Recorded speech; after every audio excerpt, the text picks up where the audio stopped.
They sprung forth together, essentially. Art is in science and science is in art. Ideas are guiding both scientific inquiry and artistic production simultaneously. The artist reaches an intuitive understanding, without knowing anything about the brain, he reaches an intuitive understanding that this works. As human beings, we're immensely inventive. We are the species, the creature, which above all reshapes the world. In art, we've developed this to a point where it obviously satisfies us deeply, so I think it's an evolutionary thing, but it's gone way beyond evolutionary need. They both try and represent a reality beyond appearances. Both artists and scientists know that there is something there, that essentially what you see is not always what you get.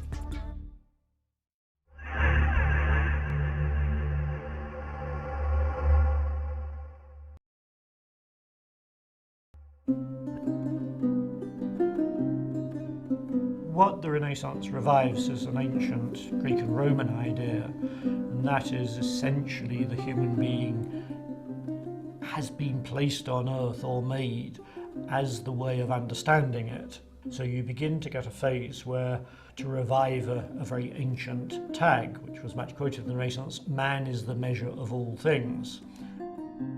Describing Leonardo is difficult. Do you describe as an artist, a scientist, an engineer, an anatomist, a botanist, a zoologist, or whatever? For him, science meant systematic knowledge. Therefore, painting is a kind of science, because you investigate the visual world and you express your understanding of the visual world in the painting. For Leonardo, nothing is static. The whole earth is moving in this great surging dynamic form, which, like all organisms, changes and adapts and undergoes transformations.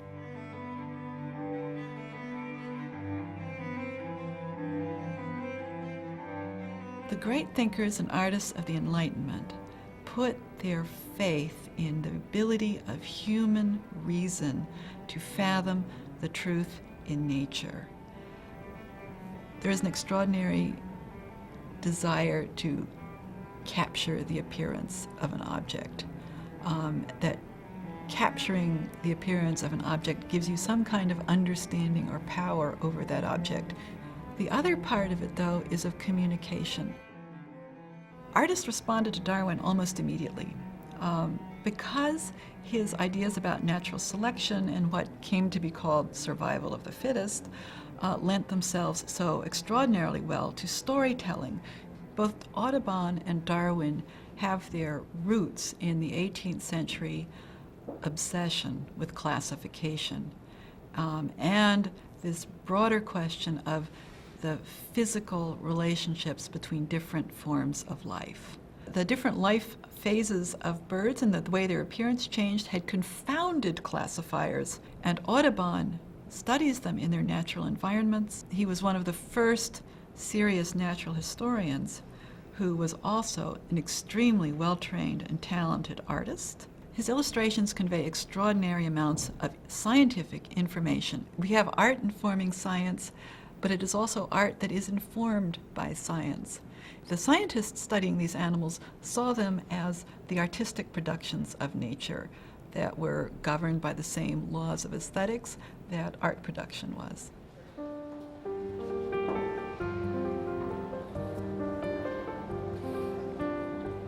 Fierce Friends contains a wonderful Turner representing Noah's flood. It's called the Deluge, and you can see these sort of vague forms of animals heading frantically in the direction of the ark. And then in the lower right corner is this very strange alligator-like creature with a pointy snout who is not going to make it. He is based on the iguanodon, one of the earliest dinosaurs discovered in the 19th century. And Turner has painted this little iguanodon to attempt to explain or reconcile the discovery of fossilized animal bones with biblical history and biblical creation.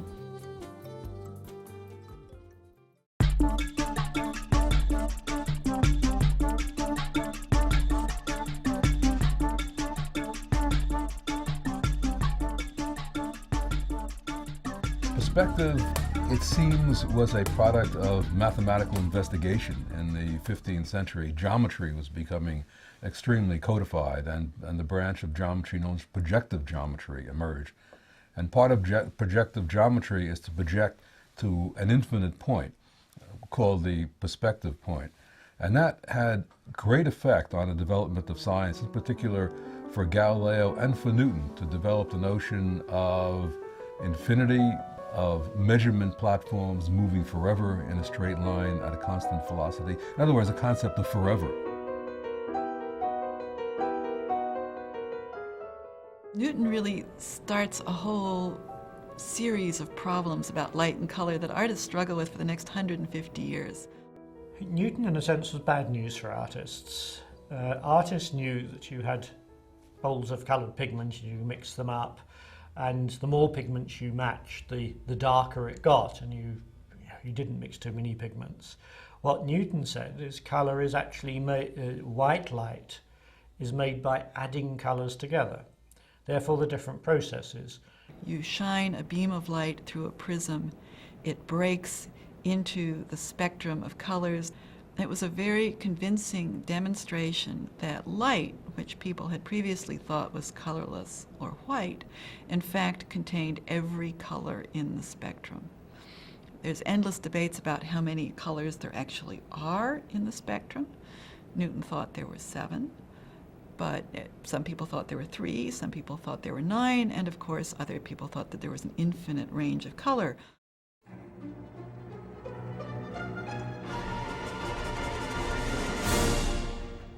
The turn of the 20th century is especially interesting in a number of ways. Besides the great discoveries in science, they came one right after the other. First X-rays, then radioactivity, then the discovery of the electron, and then one has Picasso's discovery of cubism, Einstein's discovery of relativity, and much more. The main problem that was in the air at that time was the nature of space and time. If you can get up into there, it would be blooming, buzzing confusion, because what you would see is every possible way of measuring a particular phenomenon.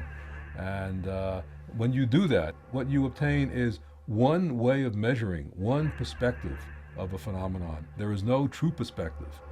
What you see is just one particular perspective, and that's all. And that's a lesson of cubism also, that there's not one true perspective.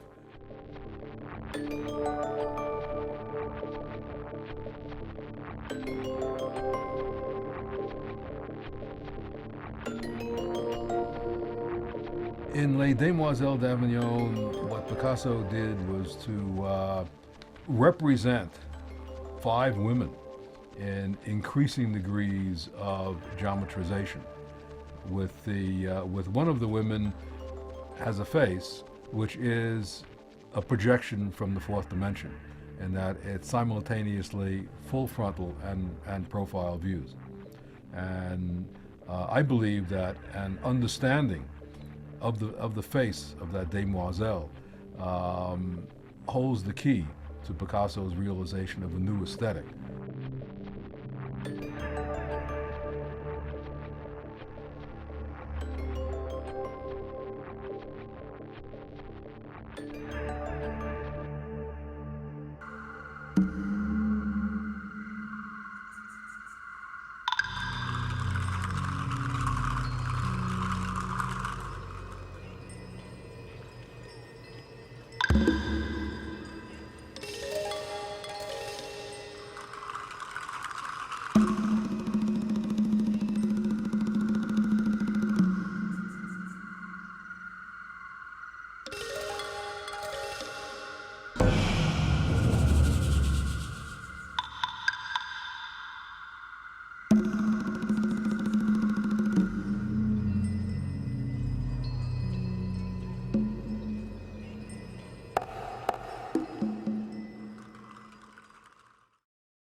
If you were to ask me, how would I define a great painting in neurobiological terms?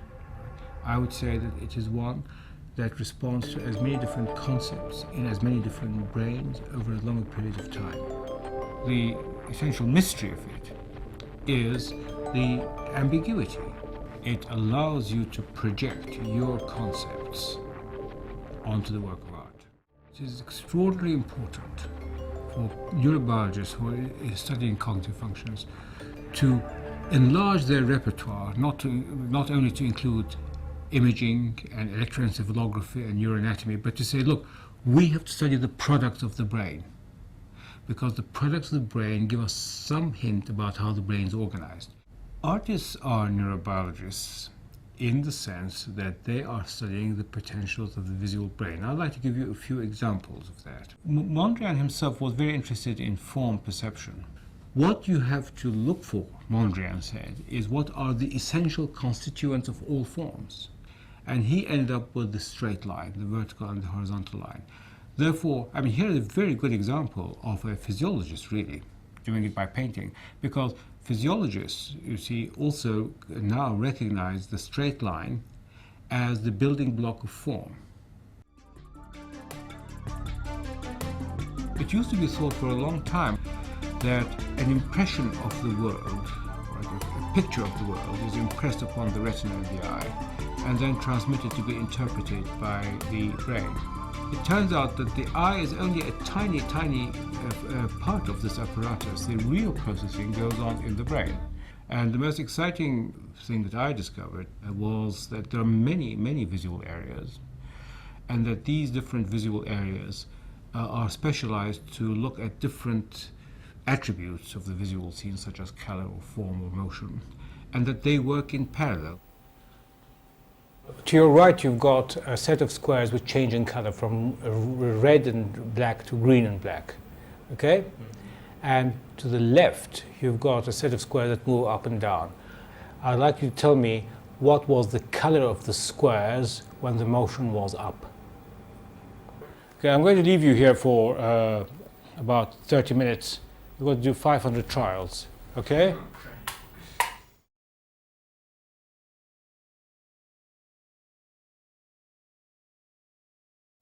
Well, we were looking at the relative speed with which we perceive different attributes, such as, in this case, color and motion.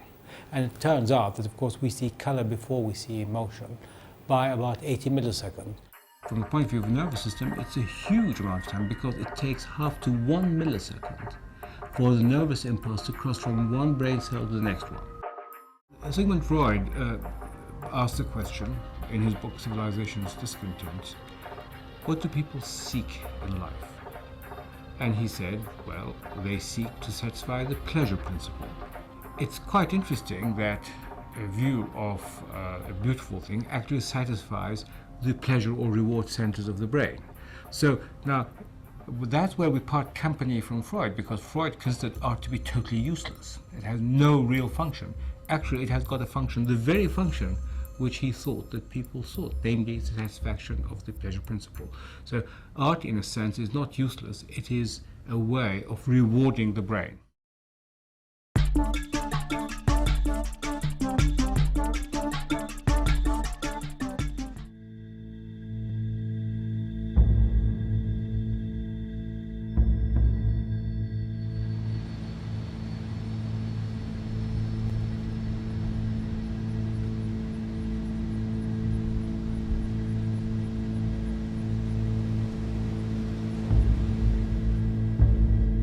When he was kind of bathed in the 30-foot wave that came through the window, the canvas responded pretty much immediately. Underneath you have the canvas, it expands and then it contracts, and the paint layer has nowhere to go. So it just pops right off in certain areas. Now we're trying to slowly coax the canvas back out to its original dimensions using humidity and tension. This square right here, this is a test area for us to see what types of solvents we can use to remove the grizzled varnish layer that's on top. And as you can see, the paint layer is fine. It's still there. I mean, this area looked like the area just above. And then once we get him stretched back onto a stretcher, We're going to have to fill in the losses and in-paint, cleaning, and then final varnish application. This is a portrait of Verena Ann Davis. She is the daughter of Jefferson Davis. It is a portrait of her as Queen of Comos for the Mardi Gras of 1898 in New Orleans. And the aftershots of the hurricane show that the furniture in the room was turned around quite a bit, and that the wall, actually, the plaster wall behind the painting, also gave way. The abrasion line that you see running through here was probably in relation to whatever else struck and tore the painting. So objects were obviously hitting this painting from all angles. Well, La Bella is a copy of a painting by Vecchio, who was a high Renaissance painter in Venice. And the big mystery is if she were painted in Vecchio's studio in the 16th century or painted in the 19th century in France, where Mrs. Davis bought her. In order for the instrument to detect the fluorescent X-rays, it needs to be a certain distance from the painting, and that's fairly close. We're looking at a red area, original paint, what we believe is original paint, far from an area of restoration. We expect if it's actually either 1500s or 1800s, mercury as a component of vermilion would be probable. If we found chrome, chrome red, chrome orange, then that would be definitely 19th century, 1800s. Okay. Start the instrument. Cadmium would be 20th century. Which is outside of the born-on date for the painting, Right. 1870, when it was purchased. Stronger X-ray lines, sure enough, are for mercury, so that indicates vermilion, the only common artist's pigment that contains mercury. So it could still have been made in the 1500s so far. Right, based on the areas we've analyzed so far. Should we move to a green area? Yeah, there's some green in her sleeves. Okay. We're right in a green stripe along her sleeve. These lines, again, are due to the lead. And then the highest X-ray lines, okay, they correspond to chromium. So that's a big clue that this would be a 19th century paint. When was the painting purchased? It was purchased by Mrs. Davis in 1870 on a tour of Europe. I bet that means that Mrs. Davis saw it and just really liked it and commissioned a copy.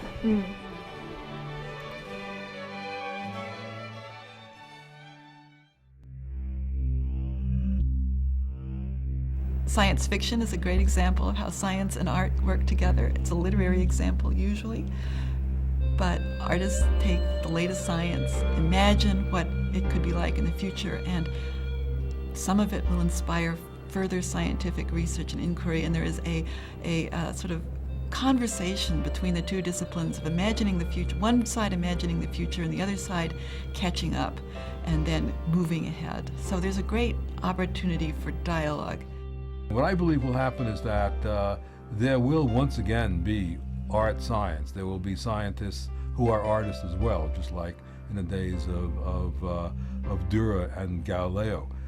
And what will enable that to come about are technological advances in computers, which will screens that will respond to your fingers.